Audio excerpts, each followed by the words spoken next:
Кээде көчө менен шашып баратканда кайыр сурап отурган адамга көз чалат.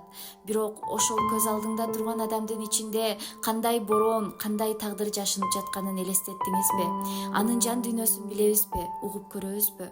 Бул байке көчөдө отурат, бирок ал жөн гана кайырчы эмес, ал жашоонун оор сабагын башынан өткөрүп жаткан үнү угулбаган адам. Биз бүгүн аны угууга келдик. Саламатсызбы байке, кандайсыз? Жакшыбы? Ден соолугуңуз жакшыбы? Шүгүр карына, шүгүр жакшы. Өзүң жакшы жүрөсүң. Жакшы, рахмат. Келип калдыңар. Ооба, жакшы. Шүгүр. Байке, өзүңүз жөнүндө айта кетсеңиз. Өзүм Өзүңүздү жөнүндө. тааныштырып. Өзүм Жумашевамын. Экинчи топтогу майып инвалидмин. Иштеп, көчөдө келескеде отурам. Самек самтабы оокат кылып жүрөмүн. 3-4 жыл болуп баратат. Эпидемия карантинден бери ушундай болуп калдым, тагдыр болуп калып отурам. Бирөө жакшы көрөт, бирөө жаман көрөт. Үйдө отура берсең аш каласың, ана чыгам айла жок, ушинтип келескеде отуруп бир сом, 2 сом жатап үйгө кетем. Автобуска эптеп чыгам, автобустан эптеп түшөм, үйгө барамын. Ошентип эпидемиядан бери ушинтип тагдыр болуп калды, шүгүр эле энди эл журт ак калпак Манас атанын уюткулуу кыргыз эли куру кылбай карап турат эми ушинтип күнгө жарап. Ушинтип жашап келатам эми. Атым Жумашева. Өзүңүз кайсыл жактан болосуз? Өзүм Өрүкзардан болом. Баткенден. Баткен облусу Элек районунан болом. Жашым 50-дө. Ушинтип стройканан 2 жолу сынган путум бар болчу, стройканан түшүп кетти.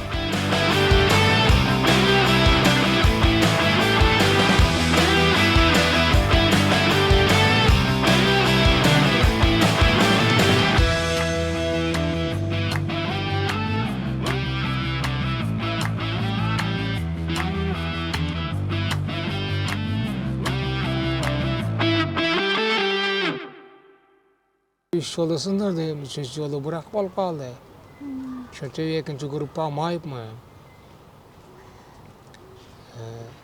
Ошентип бир аз кыйналып ушинтип тагдыр ушундай болуп калды. Сиз карантинге чейин, демек, стройкада иштеп жүргөнсүз, э? Карантинге чейин частный ошо договор менен эле фирмага иштегеним жок, частный. Үйлөргө барып договор кылып, фундамент коюп, пескоблок коюп, штукатурка кылып. Жакшы эле иштеп, оокатым кылып жүргөм. Кырсык экен, жаман экен, ушинтип калдым да. Кырсыктан кийин карантинде болуп калды деп эдиңизби? Карантинге чейин уже бутуңуз баспай калды беле же карантинден кийинби? Карантинде путум чолок болуп калды. Мен карантинде больницада калып калдым, 4 жыл больницада. Карантин убагында сиз больницада болчусуз. Эпидемияда мен больницада калып калдым. Кудай жалгап эпидемиядан жакшы чыгып алдым. Кезем коңшуларым скорый менен бүт баягы кислородторго барыптыр. Обсервацияларга барып келиптир. Кудай жалгап мага асырады окшойт. Больницада жаттым, 4-көр больницада эпидемия карантинде. Ошол жакта калып калдым, эч кимди киргизбейт. Карантин ачылгыча операция кылды. Операциям бүттү, Аллага шүгүр. Аны эпидемия бүтүп, карантин ачылгандан кийин үйгө чыгарды, анан үйгө бардым. Кол коңшулар көрүп сүйүндү, Жумашева. Бүт коңшуларыбыз бир сыйра обсервацияга барып келдик, кислород жуттап келдик деди, кислород. Кыйналдык. Биз жака биздин көчөгө келди деди. А мен чочудум. Аллах Кудай дедим. Мен больницада калып, шүгүр мага жукпаптыр. Шүгүр дедим, бирок путум чолок болуп калды. Бир путум жараксыз болуп калды. Кесебиз деди, кестирбей койдум больницада. Сразу диагноз бурак болуп чыкты рентгенден. Муну кесиш керек байке, кеспесе өлөсүз деди. Бул гангрена ирит. Путуңуз рентгенден бурак болуп чыкты. 2 жолу сынган экен, эски сыныктарыңыз бар экен, көп экен, майдаланып калыптыр. Ол майда Жанчылып калган пут менен качып басып жүрдүңүз байке деп хирургдар шок болуп калды. Анан мен унутуп калгам дем, путум сынганын билем. Кыргызбыз да икжан. Жүрө бердим, стройка кылып жүрө бердим, иштеп жүрө бердим. Анда канаган жок да, сөөк чыгып калган жок. Карантинде менин путум сынып калып, сөөк чыгып калды. Путум жанчылып калды. Бийиктен чокум менен түшүп кеттим. Анан ошондо диагноз коюп, анан рентгенден чыгып, анан булактай болуп эле кан аккандан анан айлам түгөп, анан больницага түшүп калдым да, 4-чү горбольницага. Түндө караңгыда. Ошентип анан эпидемия бир ачкан эди ортосунда, ачып кайра жапты эди. Ошо ачканда мен түшүп кеттим бийиктен. Чөтүп 2 сынган путум, 3-сүзө сөөк чыгып калып, кан булактай буркурап, ошентип анан түндө машина менен келди 4-чү горбольницага.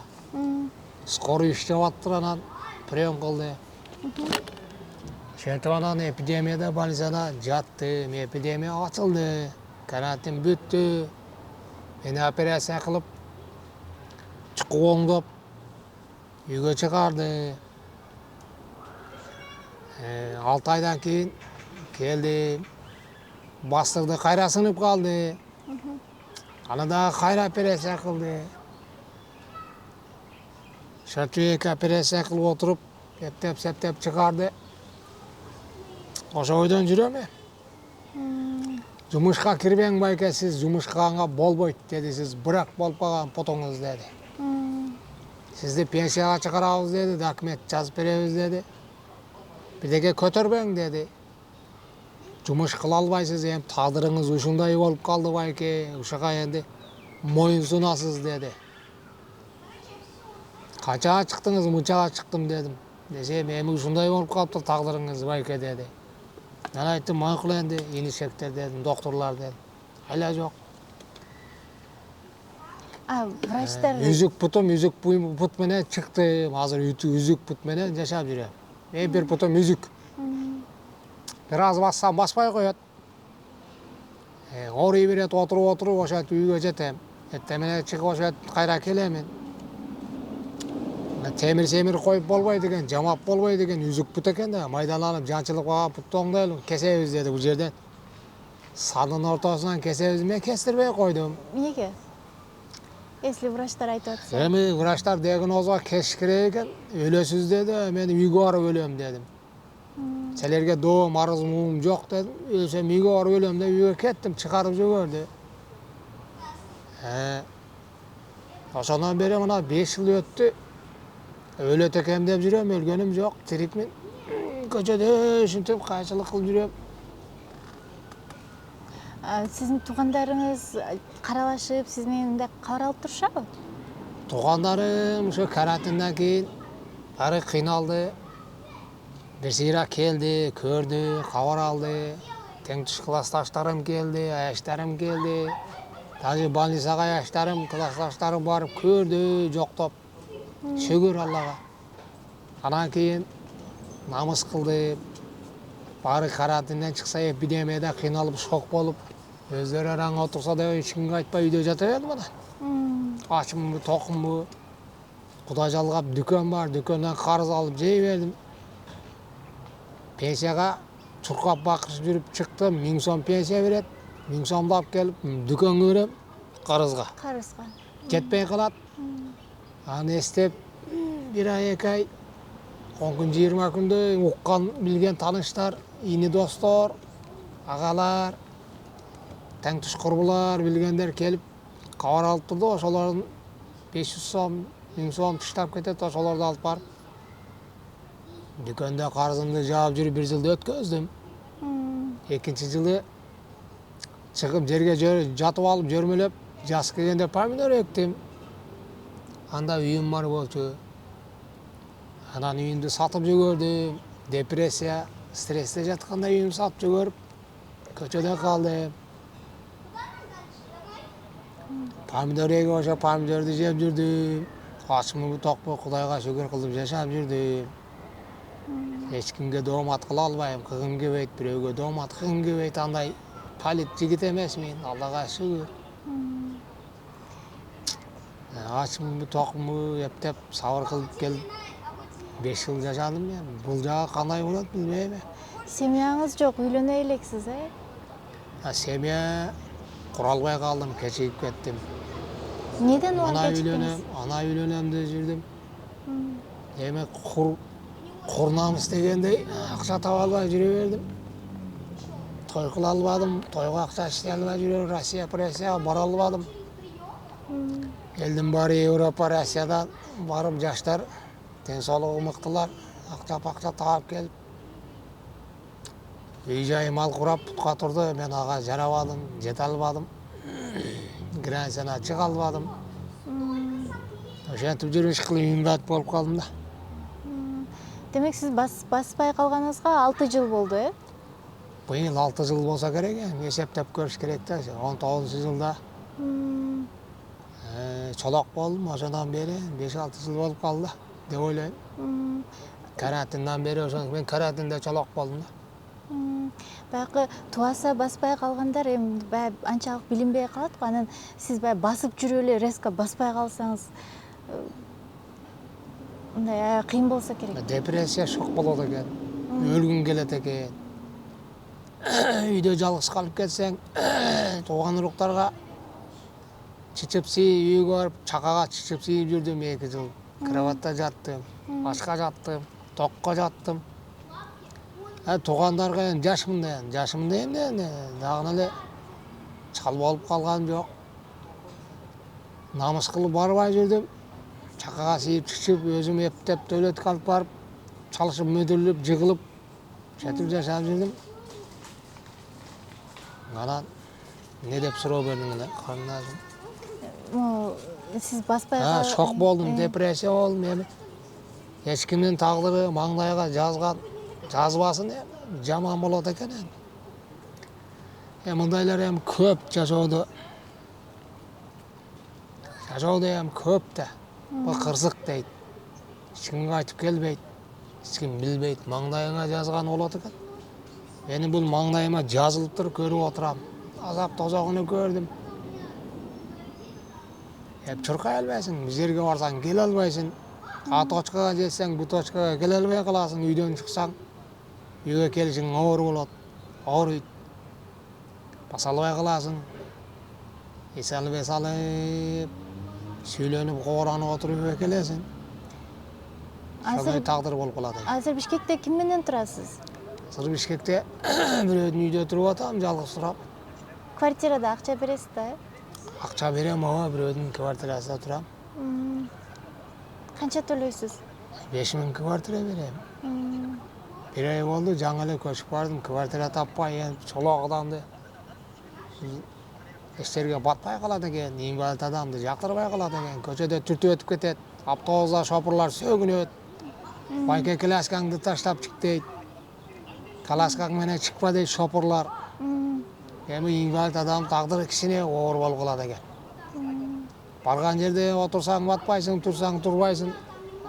Ошондой макал бар го. Ошондой тагдыр болуп калат экен, Кудайга шүгүр. Бир күн ач, бир күн токпу, шүгүр кылып келатам. Ошондой. Азыр сиз ошондо көчөдө канча жылдан бери отурам дедиңиз? Бул жакта? Көчөдө бир 3 жылдан ашып калды го дейм. 3 жылдан ашык, Кышында кандай болот? Кышта чыгам, ач калсам эле көчөгө чыгам, тротуарда коляска менен отурамын. Кышпы, жазбы, жаан жаап атабы, кар жаап атабы, чыкылдаган чилдеби, үйдө жасап тоңуп өлүп калам ачканат. Бир сом 20 сом бербейт, бирөө 20 сом бербейт, кошунан барып сурашка намыс кыласың. Бүт баары квартирант болсо, өзүм квартирант болсом.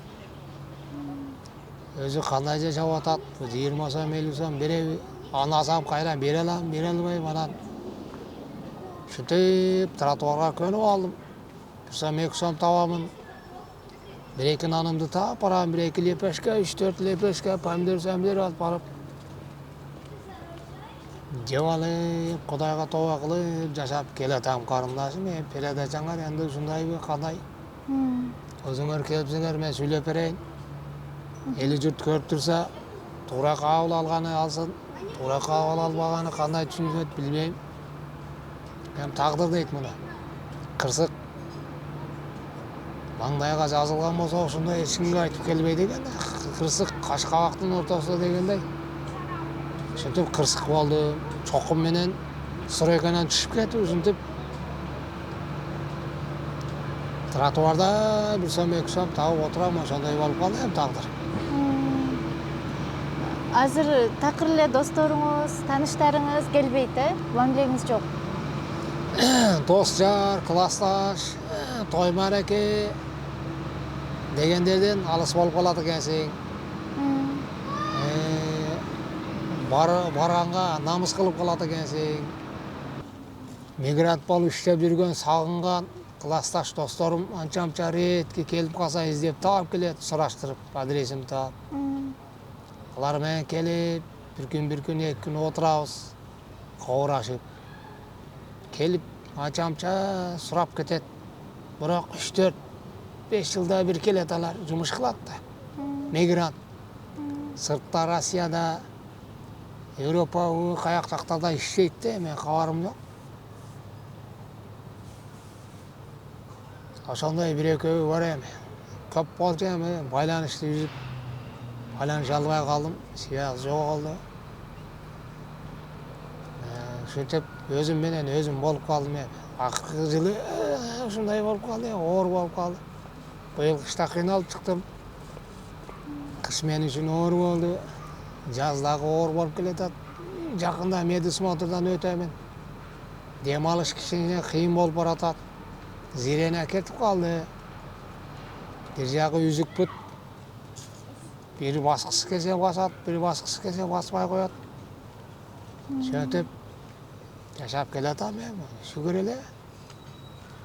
Бирок тагдыр оор. Жардам керек, кичине жардам каяктан келет билбейм эми. Ошо өкмөт чыгарып койгон пенсия алам, пенсия бир 10 күн, 15 күнгө жетпей түгөйт. Калганы ошо жетпей калганда ушинтип тротуарга келемин. Бир айда ошентип толуктап, кийинки пенсияга жетем, ошентип жашап жүрөмүн. Эптеп квартирамды чогултамын, квартира беремин. Ошондой тагдыр болуп калды эми. Баягы көчөдө отурганда кээде элдер туура эмес сүйлөп, сизге катуу сүйлөгөндөр да болобу? Башында болуп атты, азыр таанып калды, азыр Кудайга шүгүр, эли журт Жалалиге чоң рахмат. Сурагондору береке болсун. Оğul кыздары той мареке болсун, чеберелери болсун. Оğul кыздуу чеберели болсун. Коро малтуу болсун, малдуу болсун. Жалали жакшы. Шүгүр таанып калдыбы. Башыда кийимде уруп сөгүп, урган жок да сөгүп. Жаман көрүп атты, азыр шүгүр 2 жылдан бери, 3 жылдан бери тынч жакшы ушу жерге көнүп калдым. Кыргыз элимден айланайын, садака катайын, шүгүр. Күнүмө жарап турат. Ошентип келатам. Көз тийбесе жакшы шүгүр. Мындан алдын стройкада иштедим дедиңиз, андан алдын дагы эмне жумуштарды кылдыңыз эле? Алдын башка жумуш кылган эмесмин, ошо стройканы араң өргөндүм. Чала булак. Стройкадан ден соолук кетти да, Стройкада ден соолугум кеткен жок, эми ошол жерден түшүп кеттим да бийиктен, эми кырсык болду. Шам болуп калган болчу. Күн кечтеп, күн батайын деп калган шамда ошо түшүп кеттим да машин менен, чокум менен. Ошентип кырсыктап калып ушундай болуп калдым. 2 жолу сынган болчу путум, анан 3-сүсүдө бирок болуп калды да.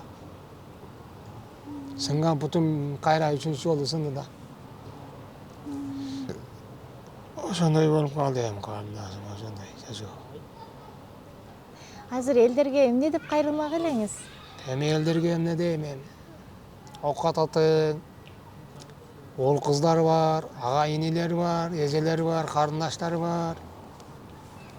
Бир шарты жөндөмө келип, шарты оң кесе бир кайрылып койсо, Алла жолуга бир жардам кылып койсо, мен бир участка алып алсам деген ниетим бар, мечтам бар. Квартирада жүрүп, дагы бир 2 жыл жашайынбы, жашабайынбы? Бирок кыйналып кеттим өтө. Былтыр кышта кыйынчылык менен чыктым, азап болду. Анан ойлоп койдум да, бир шапалактай бир жер таап чыгып, бир оокат кылып алсам, өтүп жүрүп, бир 2 жыл дагы жашайынбы, жашабайынбы деген ой болуп калды. Ден соолук деле жакшы эмес, начар болуп калды. Шүгүр, кичине басып калдым кыбырап. Короо ичиде басып жүрөмүн, алыс баса албаймын. Анан кылган оокатым шкаласкада отуруп, нан таап кетемин. 2 саат, 3 саат отурамын. Талыгышап, талыганда кетип калам. Көп отура албаймын. Көп отурсам 4 саат отурам. Талыганда кетем. Азыр телефонуңуз дагы жок болсо, такыр эле туугандар менен да сүйлөшпөйт экенсиз да? Азыр байланыш связь жок. Телефонум бар болчу, сууга түшүрүп алып, телефонду бузуп алдым. Кыргызмын деген патриоттор жаман көрбөсө, туура жабынан кабыл алса, кичине кол кабыш кылып көңүл буруп койсо, Алла жолунда кичине жардам кылып койсо, бир акча чогулта албай ата, меники чогулбайт экен. Тапканым тамак ашынан чыкпайт. Жеген ичкенинен, анан квартирага өзү жетпейт. Бир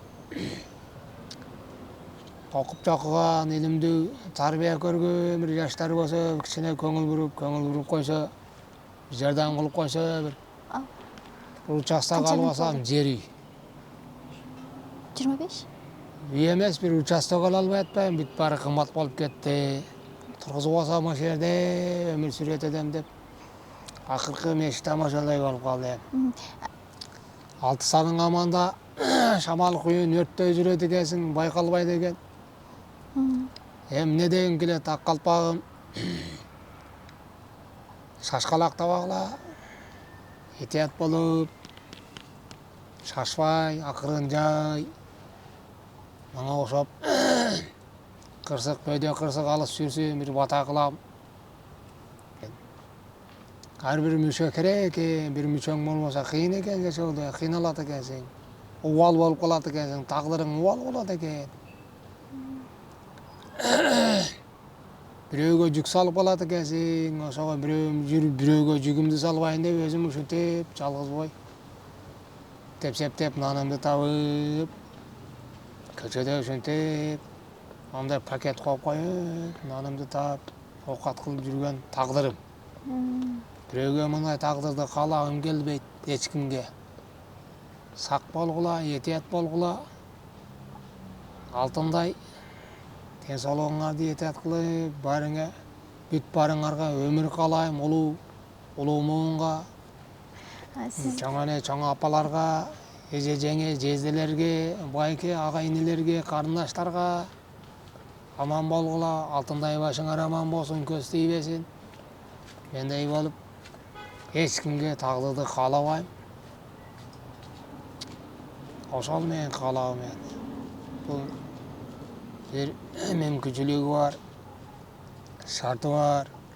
Азыр күнүмдүк Кызга жашооңуз күйгөн уул кыздар болсо, кичине жардам, көңүл буруп койсоңор, бир участок ала албай жүрөмүн. жок. 5 жыл болду. Азыр эртеден кечке күнүмдүк жашооңуз кандай өтөт? Мисалы, кээде чыкпай калган күндөрдү эмне кыласыз? Ооба, бир күн чыгам, 2 күн чыгам, ооруй берет, чарчаймын.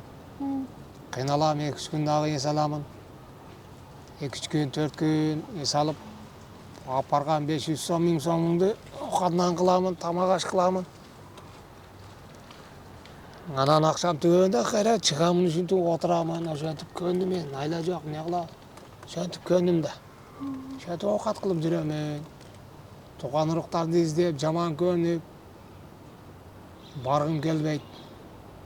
Өздөрүнүн оокаты бар, өздөрүнүн бала чака тиричилиги бар. Эми жалгыз болбосам, өзүм деп деп ушинтип кылдыр болуп, күндү күнгө улап келатамын. Ушундай болуп калат экен, мугайып тагдыр ушундай болот экен.